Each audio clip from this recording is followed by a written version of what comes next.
Guys, स्वागत है आप सभी का आपके अपने YouTube चैनल INS एडवेंचर पर। तो कैसे हो आप लोग? उम्मीद है कि सब अच्छे होंगे। तो मैं फ़िलहाल उर्गम विलेज में हूँ, मेरे पीछे ही रह गया उर्गम विलेज। और मैं यहाँ से आज निकल रहा हूँ अब केदारनाथ के लिए। और मैं कल रात को यहाँ कृष्ण भाई थे जिन्होंने लिफ्ट दी थी, उन्हीं के घर पर रुका था।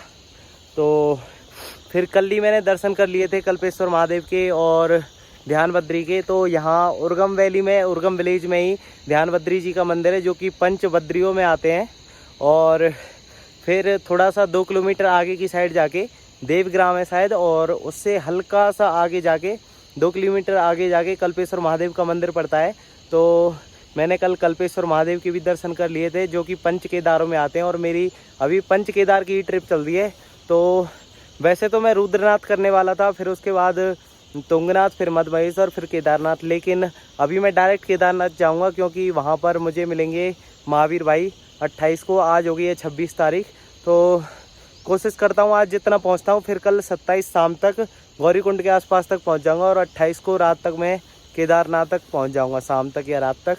तो अभी चलता हूँ। और यहाँ से हिमालयन व्यू भी बहुत अच्छा आता है उर्गम वैली से, उर्गम विलेज से। वहाँ देखिए आप, मेरे पीछे की तरफ हिमालयन व्यू है पूरा।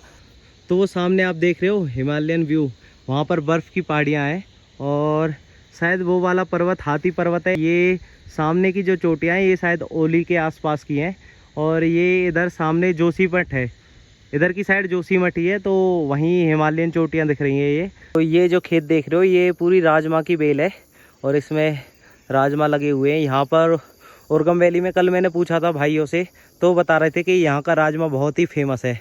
तो ये जो आप देख रहे हो यहाँ पर, ये यहाँ ये इनमें राजमा लगे हुए हैं।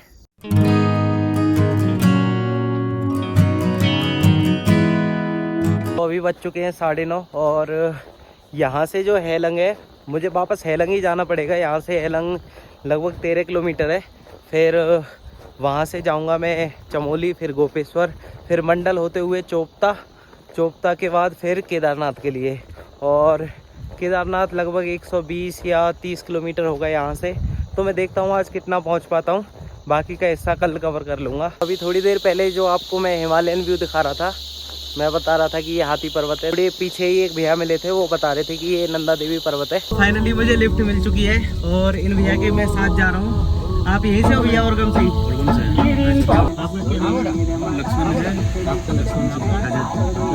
तो मैं आ चुका हूँ अभी हेलंग, और वो गाड़ी वाले भैया तो यहीं तक आ रहे थे, लेकिन उस गाड़ी में एक और भैया थे, वो थराली तक जाएंगे और वो आ चुके हैं। उनके साथ जाऊंगा अभी मैं, ये उनकी गाड़ी है। तो अभी मैं इन भैया के साथ ही जा रहा हूँ। थैंक यू भैया। तो भैया भी हमारे साथ ही थे जब कल्पेश्वर से मैं आ रहा था उर्गम से।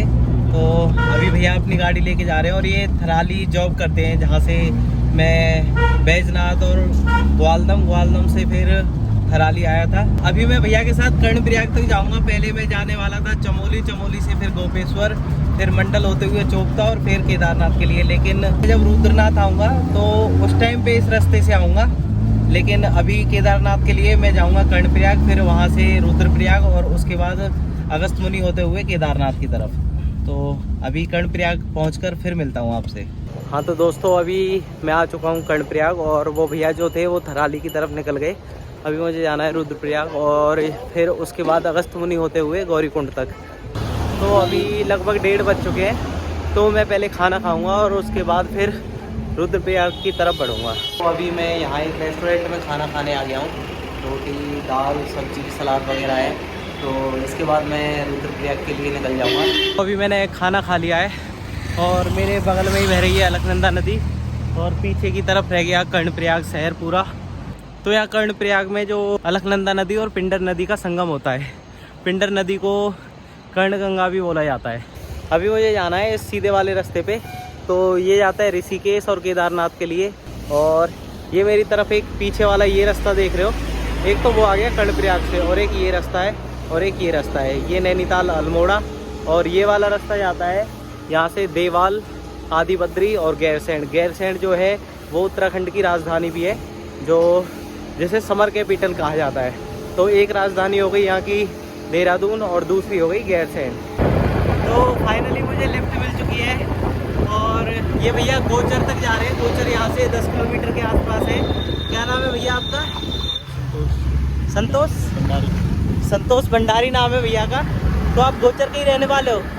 अच्छा, तो भैया गोचर तक जा रहे हो, मुझे देखते ही अपने आप स्कूटी रोक ली थी भैया ने। तो गोचर तक अभी भाई का साथ है, फिर उसके बाद मैं कोई दूसरी लिफ्ट लेके आगे निकल जाऊँ। थैंक यू भैया।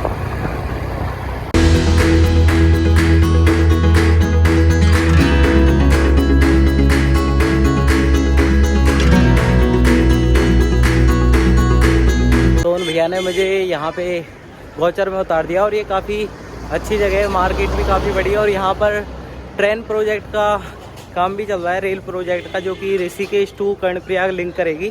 तो वो भैया भी उसी में जॉब कर रहे हैं। वो बता रहे थे कि मतलब टनल ही टनल बन जाएंगी और लगभग 1 घंटे 20 मिनट का रास्ता होगा, जिसमें से आप 20 मिनट ही मतलब बाहर की साइड रह पाएंगे, बाकी आप टनल ही टनल में चलोगे। तो अभी 4-5 साल में लगभग पूरा हो जाएगा, बहुत तेज़ी से काम चल रहा है। तो गोचर से लगभग 3-4 किलोमीटर पैदल चलने के बाद अभी यहाँ पे बैठ गया हूँ। गाड़ियाँ तो बहुत चल रही हैं इस रूट पर, लेकिन कोई रोक ही नहीं रहा है। लगभग 100 गाड़ियाँ निकल गई होंगी, लेकिन अभी तक बस एक अंकल ने ही रोकी थी, लेकिन वो कह रहे थे सामान बहुत ज़्यादा है तुम्हारे पास, तो मैं नहीं ले चल सकता। तो अभी बैठता हूँ 5-10 मिनट, फिर आगे की तरफ चलूँगा। तो फाइनली लिफ्ट मिल चुकी है और इन भैया के साथ मैं रुद्रप्रयाग तक जा रहा हूँ। थैंक यू भैया। कहाँ तक जा रहे हो? क्या नाम है आपका? अंकित कुमार नाम है भैया का।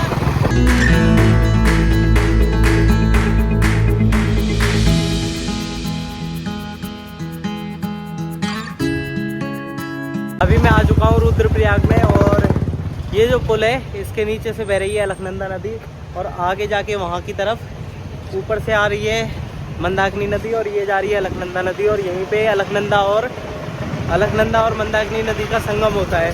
केदारनाथ की तरफ से तो आती है मंदाकिनी और बद्रीनाथ की तरफ से आती है अलकनंदा, और यहाँ पर संगम के बाद अलकनंदा ही आगे बन के चलती है। अभी फ़िलहाल मुझे रुद्रप्रयाग से लिफ्ट मिल चुकी है और ये भैया ने दी है लिफ्ट। ये भैया करीब 10 किलोमीटर आगे तक जा रहे हो। 10 किलोमीटर तक जा रहे हो ना? कौन सा गाँव है? दिलवाड़ा गाँव तक जा रहे हैं भैया।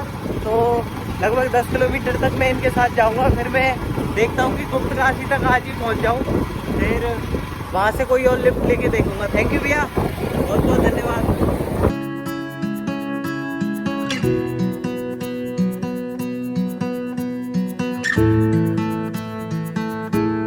मैं अभी पहुंच चुका हूं तिलवाड़ा और वो भैया यहीं तक जा रहे थे।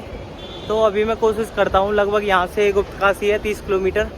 तो मैं अभी 4 बजे और 5-5:30 बजे तक या 6 बजे तक मैं अगर गुप्तकाशी पहुंच जाता हूं तो फिर रात को वहीं रुक जाऊंगा और फिर कल गौरीकुंड के लिए निकल जाऊंगा वहां से। तो मेरे बगल में आप जो ये नदी देख रहे हो, तो अब यहाँ से लेके और केदारनाथ तक मंदाकिनी नदी ही चलेगी। तो ये मंदाकिनी नदी है और जो कि केदारनाथ के ऊपर से ही बहकर आती है कोई ग्लेशियर से। तो अभी लिफ्ट मिल चुकी है, मैं यहाँ पर चल रहा था ऐसे पैदल, तो भैया केदारनाथ तक की जा रहे हैं। और दिल्ली से हो आप भैया? हाँ जी, द्वारका से। अच्छा, द्वारका से। हाँ, दिल्ली के अंदर द्वारका पड़ता है। सेक्टर कौन सा? सेक्टर 19। सेक्टर 19 से। क्या नाम है भैया आपका? मनोज कुमार। मनोज कुमार है भैया का नाम, और ये भी केदारनाथ तक ही जा रहे थे। थैंक यू भैया, बहुत बहुत धन्यवाद आपका।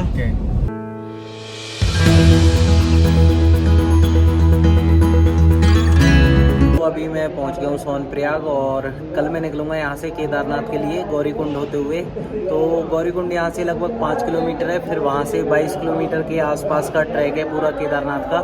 फिर मैं सोच रहा था पहले तो कि मैं कल पूरा दिन यहीं पे रुकूंगा, लेकिन फिर महावीर दास से बात की, उन्होंने बोला कि नहीं आप पहुँच जाना कल ही, फिर मैं एक नंबर दे दूँगा, आप उनसे बोल के वहाँ पे रुकना और कोई पैसे वैसे देने की ज़रूरत नहीं है। तो और जिन भैया ने लिफ्ट दी थी फिर उन्हीं के साथ मैंने खाना वाना खाया था, फिर खाने के भी पैसे उन्होंने ही दे दिए थे। काफ़ी हेल्पफुल भाई थे वो भी। अभी तो मैं अपने कैंप के अंदर हूँ, मैंने यहाँ पार्किंग के पास ही अपना टेंट लगा लिया है।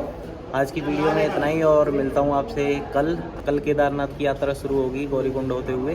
तो आज की वीडियो में इतना ही, मिलता हूँ आपसे अगली वीडियो में और तब तक के लिए बाय बाय, टाटा। यहाँ पर और भी भाइयों ने अपने कैंप लगा रखे, एक मेरे बगल में इसीलिए इतना शोर हो रहा है। तो ठीक है, मिलता हूँ आपसे अगली वीडियो में और तब तक के लिए बाय बाय, टाटा, खुश रहिए, जय भोले की।